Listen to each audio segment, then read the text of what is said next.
Communication, marketing, recrutement. Vos besoins ont des solutions vidéo avec Décideur TV, le studio.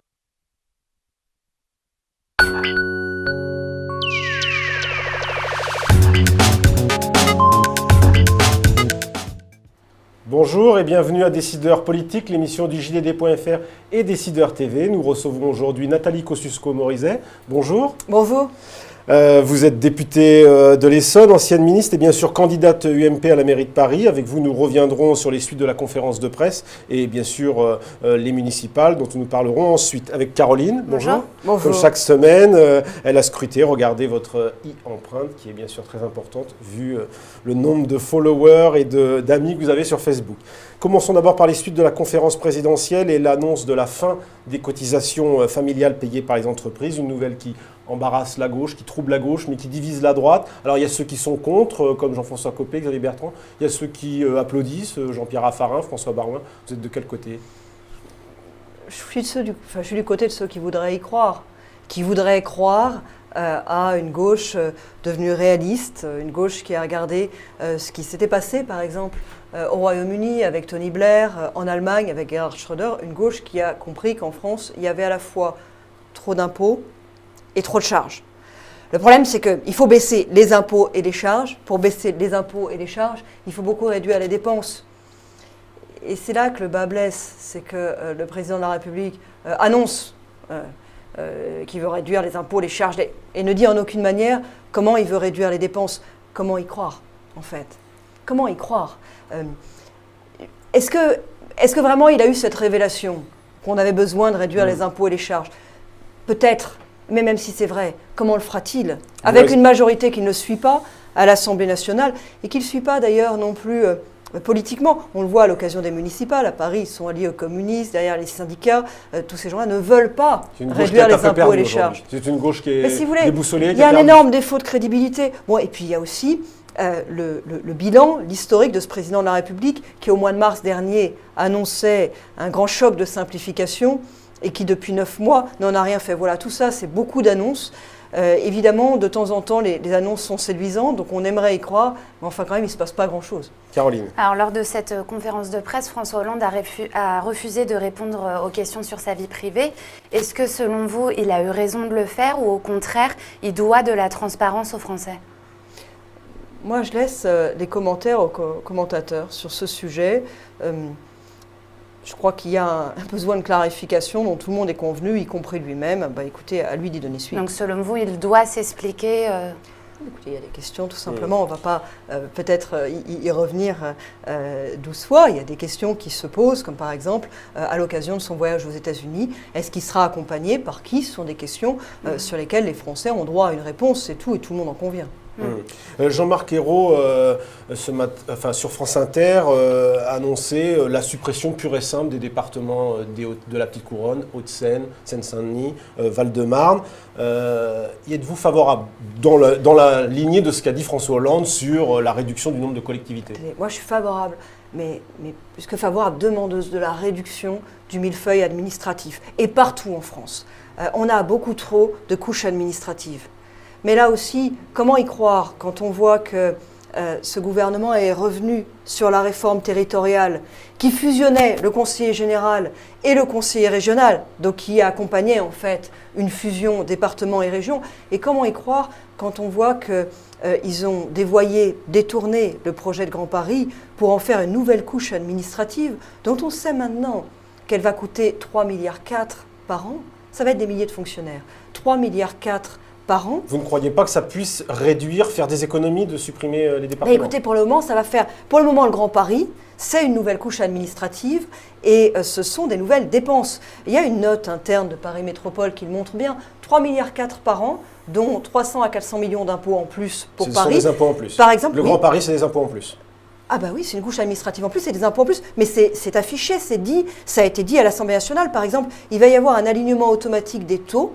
Donc ça va être une augmentation de 35% de la cotisation foncière des entreprises. Les impôts ont explosé au niveau national, ils ont fortement augmenté à Paris avec plus 40%, et là on nous annonce une hausse de plus 35% de la cotisation foncière des entreprises et de plus 20% de la taxe d'habitation, rien que du fait Mais la du Grand Paris. la suppression des départements permettrait peut-être justement de diminuer ces coûts de fonctionnement pour les collectivités, pour l'État, si on supprimait les départements. Donc ça irait plutôt dans le sens là que aussi, comment croire un gouvernement qui commence par supprimer la réforme territoriale qui nous accompagnait vers la fusion entre départements et régions, qui continue en créant une nouvelle couche administrative qui va être très chère et qui va amener de nouveaux impôts, et puis qui finalement nous dit « Ah oui, c'est vrai qu'il y a peut-être un peu trop d'administration, finalement, il faudrait en quelque sorte revenir sur tout ça ». Alors, venons-en à la bataille de Paris. Vous attaquez régulièrement la candidate socialiste sur les frais de fonctionnement de la mairie de Paris. Si vous êtes élu, combien de postes de fonctionnaires allez-vous supprimer ou combien il y en aura en moins à la fin de votre mandat? D'abord, moi, je veux stopper cette spirale infernale, une course en avant, une espèce de facilité à ça, d'augmentation des impôts. Plus ça, 40% depuis 2001. Oui, mais enfin, surtout, elle l'a fait. Plus 40% d'impôts depuis 2001, ce sont les sortants. D'augmentation de la dette, une dette à Paris qui a été multipliée par 4. Moi, je veux stopper ça. Y mettre fin. Pour y mettre fin, réduire les dépenses. Et dans un deuxième temps, je veux diminuer la taxe d'habitation que payent tous les Parisiens et qui pèse. Comment stopper cette hausse infernale des impôts? Eh bien, c'est beaucoup de l'augmentation des frais de fonctionnement, beaucoup du gâchis, dans une certaine mesure, une forme de gabegie sur certains sujets. Gabegie. Quoi, par exemple? Je vous donne des exemples très concrets. La Philharmonie de Paris, une grande salle de musique. Ça va coûter beaucoup plus cher que prévu initialement. Ça devait coûter 200 millions d'euros. Ça va coûter plus de 300 millions d'euros parce qu'il y a des dépassements. Mais surtout, pour ne pas rendre visible la dette, 160 millions d'euros qui est associée à cet équipement. La municipalité l'a fait porter par une association. Une association qui emprunte à un taux beaucoup plus élevé que celui de la ville de Paris. Donc le simple fait de faire porter la dette par une association entraîne des coûts supplémentaires. Des coûts supplémentaires de 30 millions d'euros. 30 millions d'euros, voilà le prix pour les Parisiens du camouflage de la dette par la municipalité sortante. Je vous donne un autre exemple, dans un ordre d'idée complètement différent.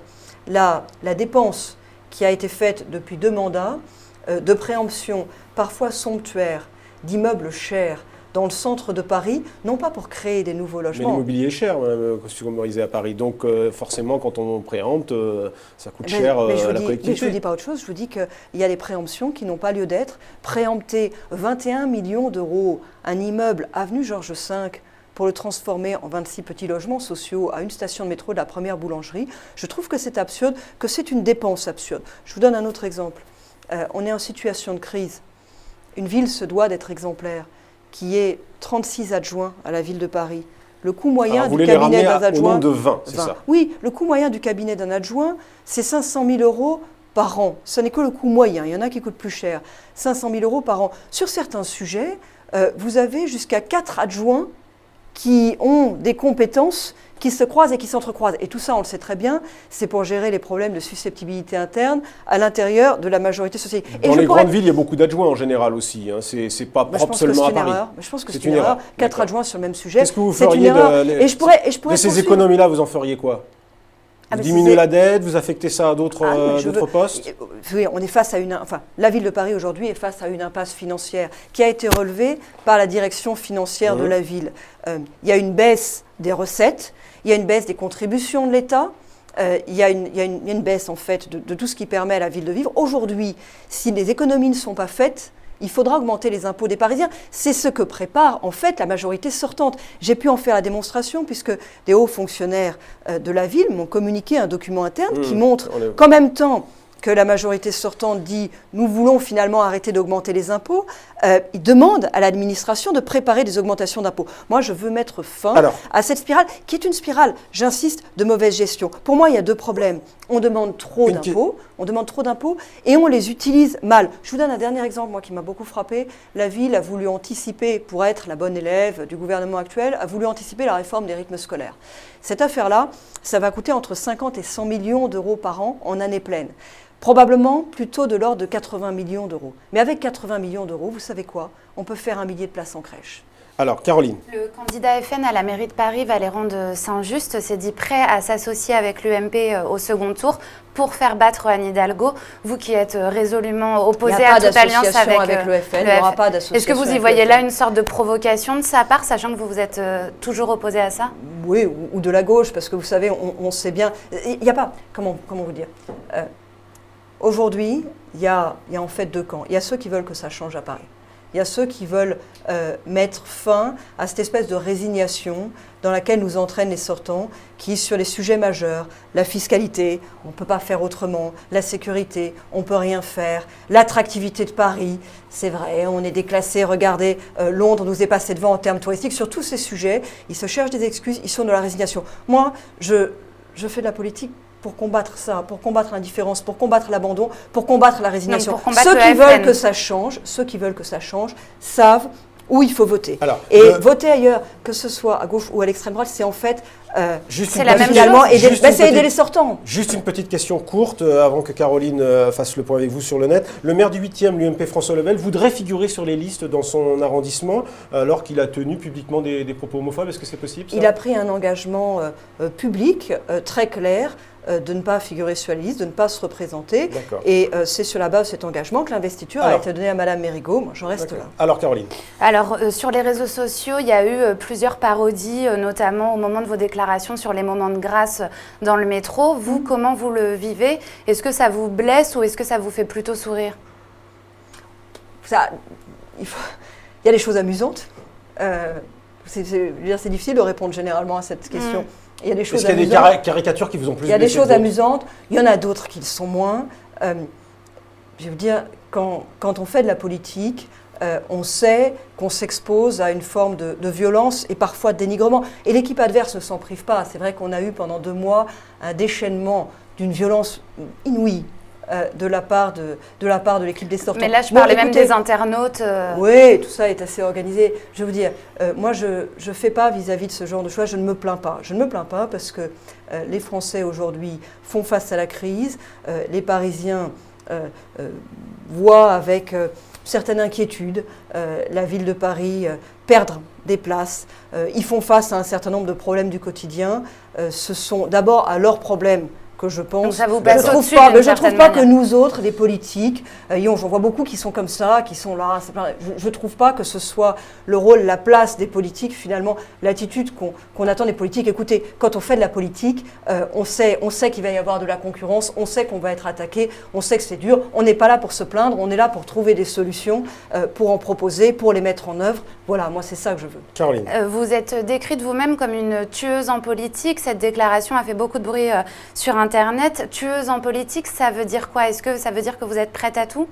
Non, j'ai dit très précisément, et je le redis, que les politiques qui prétendent, il y en a beaucoup, que c'est un monde très très dur et très très méchant, mais que eux, finalement, ils sont en quelque sorte par hasard, et que eux ne sont pas comme ça, et que eux ne rentrent pas dans ces jeux de concurrence, etc., sont souvent des gros menteurs. C'est-à-dire qu'il y a souvent dans ces discours-là une très grande hypocrisie. Donc une tueuse comme les autres. Moi, j'aime pas trop l'hypocrisie. Non, je reprenais ma déclaration aussi. J'ai dit très précisément que la différence que je reconnaissais là-dedans, c'est qu'il y en avait beaucoup qui donnaient des coups de couteau dans le dos.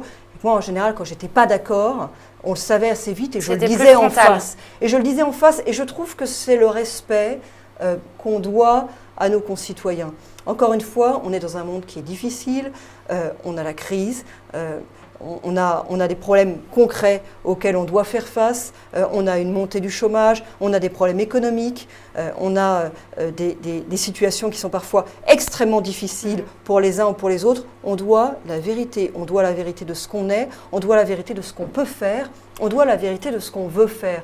Et je trouve qu'il y a beaucoup trop de politiques qui s'enferment dans une forme d'hypocrisie. Moi, je refuse l'hypocrisie. Je n'ai pas de talent pour l'hypocrisie. Madame Hidalgo déclarait récemment qu'elle trouvait que vous étiez méprisante à son endroit, que vous ne la respectiez pas. Qu'est-ce que ça vous inspire, ces déclarations? Vous savez, Madame Hidalgo, après avoir participé à cette espèce de déchaînement de violence auquel on a eu droit pendant 2 mois, Eux disent la même chose de votre équipe. Se rend compte, tout le monde peut bien voir dans la presse qu'il en est, se rend compte que ça ne marche pas, essaye de tourner les choses, ça ne m'intéresse pas. Moi, je ne m'occupe pas beaucoup, je suis surprise de toutes ces critiques qu'elle fait, ces remarques, comme si, moi, je ne m'occupe pas beaucoup de ce qu'ils font, je m'occupe de ce que pensent les Parisiennes et les Parisiens. Vous savez, aujourd'hui, la question qui est posée aux Parisiennes et aux Parisiens, elle est simple. Est-ce que vous trouvez que tout va bien à Paris ?